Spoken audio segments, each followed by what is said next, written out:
अगर plan B नहीं होता तो हम किसी भी तरीके से उस टाइम पे सस्टेन नहीं कर पाते, तो आपका जो सारा फंड है उसका वैल्यू कम हो जाएगा। तो डेफिनेटली आप जो है अपना रिस्क को बहुत ज़्यादा मिटिगेट करोगे। तो आप देख सकते हो कि वो टीम मेंबर बहुत ज़्यादा प्रेशराइज्ड फील करने लगता है। हो सकता है कि वो एम्प्लॉय आपके लिए काम करना ही छोड़ दे। बहुत ही क्रूशियल है, क्योंकि मैं खुद आर्किटेक्ट हूँ, तो ये मैं आर्किटेक्चर से डेफिनेटली सीखा हूँ। बिकॉज आप अगर कोई चीज़ को अच्छा या बुरा बोलते हो ना, तो आप कोई चीज़ के रेलेवेंस में बोलते हो, रिलेटिव सेंस में बोलते हो। तो यही होता है प्लान बी और प्लान सी का भी अहमियत।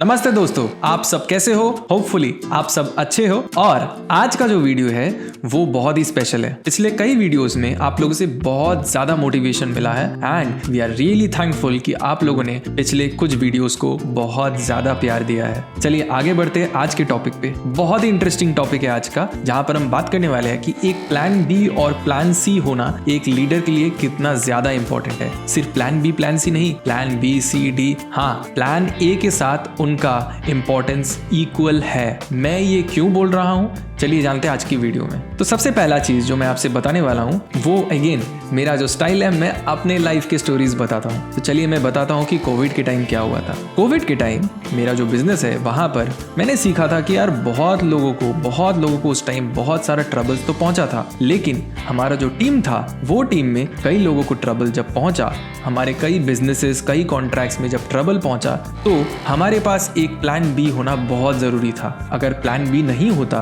तो हम किसी भी तरीके से उस टाइम पे सस्टेन नहीं कर पाते, चाहे वो एज अ टीम हो चाहे in form of a business हो। यानी कि आपका प्लान बी अगर रहता है तो डेफिनेटली आप ये तो जरूर सीख जाओगे एक अडेप्टेबिलिटी और फ्लेक्सिबिलिटी कितना इंपॉर्टेंट चीज होता है। अब आते हैं सेकंड पॉइंट पे। कई बार आप लोगों ने सुना है कि बहुत लोग बोलते हैं, स्पेसिफिकली जो लोग म्यूचुअल फंड, स्टॉक मार्केट और इन सारी चीज़ों में प्रोफेशनल्स हैं, वो डेफिनेटली ये कहते हैं कि आप एक कोई पर्टिकुलर स्टॉक में या फंड में या कोई एक बैंक में आप अपना पैसा नहीं रखना चाहिए।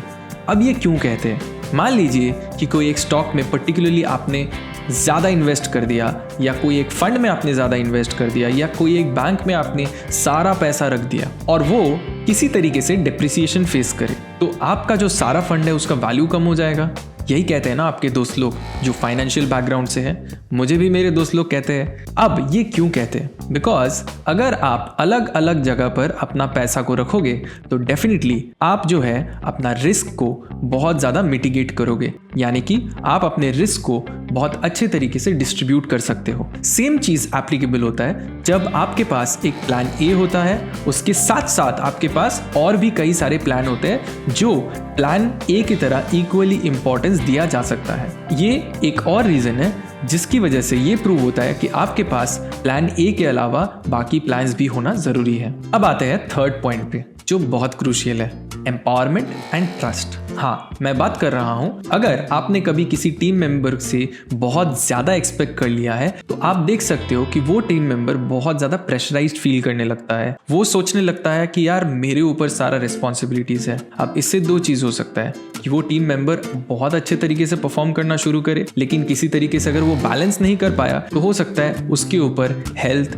या कोई और तरीके से प्रॉब्लम्स आ सकता है। और दूसरा चीज, अगर वो परफॉर्म करने के लिए रेडी नहीं होता है आपका एक्सेसिव प्रेशर की वजह से, तो हो सकता है कि वो एम्प्लॉय आपके लिए काम करना ही छोड़ दे। और इसी वजह से आपको हमेशा एक plan B, plan C, plan D होना जरूरी है। अगर आपका एक एम्प्लॉय कभी अच्छा काम नहीं कर रहा है या एक टीम मेंबर आपके लिए अच्छा काम नहीं कर पा रहे कोई एक टाइम पे, वो हो सकता है उसके अपने रीजंस की वजह से हो सकता है कोई पर्सनल प्रॉब्लम के रीजन की वजह से हो या मेडिकल इश्यूज की वजह से हो।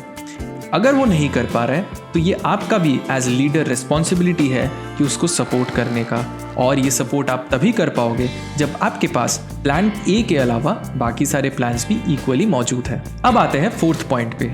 बहुत ही क्रूशियल है क्योंकि मैं खुद आर्किटेक्ट हूँ, तो ये मैं आर्किटेक्चर से डेफिनेटली सीखा हूँ। आर्किटेक्चर में हम लोगों को हमेशा ये बताया जाता है कि आप एक प्लान या एक डिज़ाइन मत बनाओ, आप पैरेलली एक के साथ साथ और भी बाकी 2-3 ऑप्शंस बनाओ, या फिर कई बार तो हम 5-6 ऑप्शंस भी बना लेते हैं। अब ये क्यों बताया जाता है, इसका रीज़न भी मैं आप लोगों के साथ शेयर करता हूँ। देखिए, मोस्ट ऑफ द केसेस में ऐसा ही हुआ है कि जो आपके हाथ से निकला हुआ पहला डिज़ाइन है वही सिलेक्ट हुआ है, इवेंचुअली क्लाइंट ने वही सिलेक्ट किया है।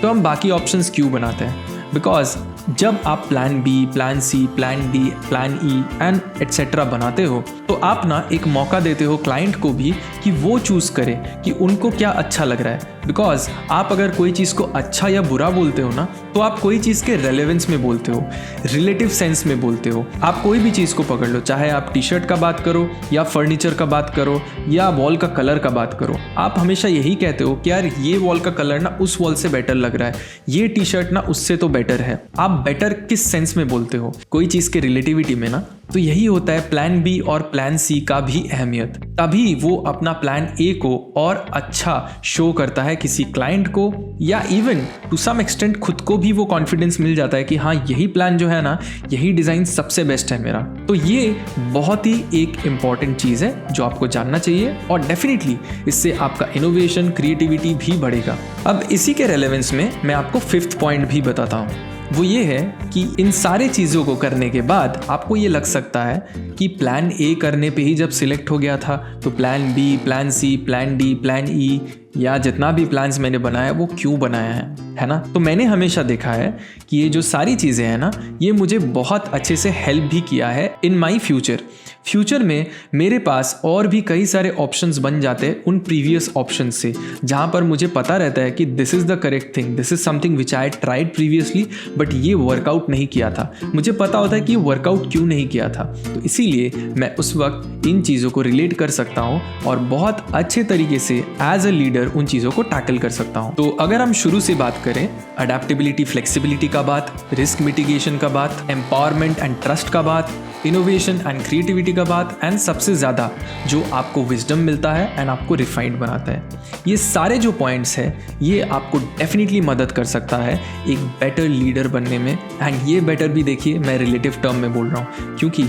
अगर आपके पास प्लान बी रहेगा, प्लान सी रहेगा, प्लान डी रहेगा, तभी आप एक अच्छा लीडर और अच्छी टीम कहला सकते हो। आप अगर कोई भी एग्जाम्पल ले लो, चाहे वो कोई भी टीम का हो जिन्होंने भी सक्सेसफुल हुआ है, चाहे वो स्पोर्ट्स में हो, फुटबॉल में हो या कहीं और, आप देखोगे उनका रिजर्व बेंच हमेशा स्ट्रॉन्ग रहा है। And a reserve bench makes a team stronger, a reserve bench makes a team win. ये क्यों कहा जाता है और इसके साथ साथ लीडरशिप क्यों जुड़ा हुआ है, वही मैंने इस वीडियो में आप लोगों को एक्सप्लेन किया है।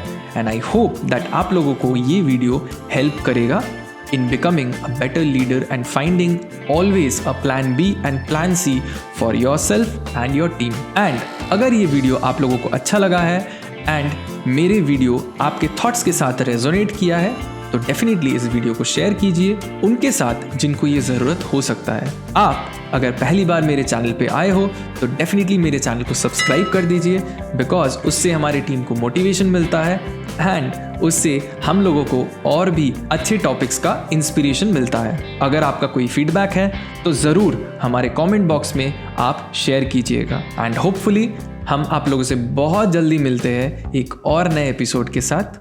नमस्ते।